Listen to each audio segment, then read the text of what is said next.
Hello guys, അപ്പോൾ ഇന്ന് രാവിലെ തന്നെ മഴയാണ്. അപ്പോൾ എന്തോ ചെറിയൊരു മിനി വ്ളോഗ്, അതായത് മഴയുള്ള ദിവസം രാവിലെ എങ്ങനെയൊക്കെയാണെന്നുള്ളത് ചെറിയൊരു മിനി വ്ളോഗായിട്ട് എടുക്കാമെന്ന് തോന്നി. രാവിലെ തന്നെ എണീറ്റ് ഞാൻ ജനലൊക്കെ ഒന്ന് തുറന്ന് നോക്കണുണ്ട് എങ്ങനെയുണ്ട് മഴയെന്ന് അറിയാനായിട്ട്. അപ്പോൾ പുറത്ത് നല്ല മഴയുണ്ട്. അങ്ങനെ ഞാൻ നേരെ കുറച്ചു നേരം വന്ന് ബെഡിലിരുന്ന ശേഷം നേരെ കിച്ചണിലേക്ക് പോയി. മഴയില്ലാത്ത ദിവസങ്ങളിലൊക്കെ കുറച്ച് താമസിച്ചൊക്കെ ആയിരിക്കും ചായ കുടിക്കൽ. പക്ഷേ മഴയുണ്ടെങ്കിൽ ജസ്റ്റ് ഒന്ന് എണീറ്റ് ഫ്രഷ് ആയി കഴിഞ്ഞാൽ നേരെ ചായ കുടിക്കും.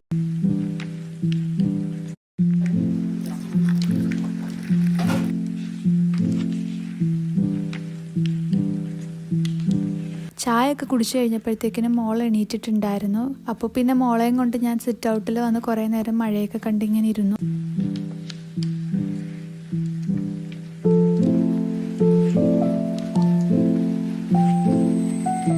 അപ്പോൾ ഇത്രയേ ഉള്ളൂ ഇന്നത്തെ വീഡിയോ. അടുത്ത വീഡിയോയിൽ കാണുന്നവരേക്കിനും ബൈ.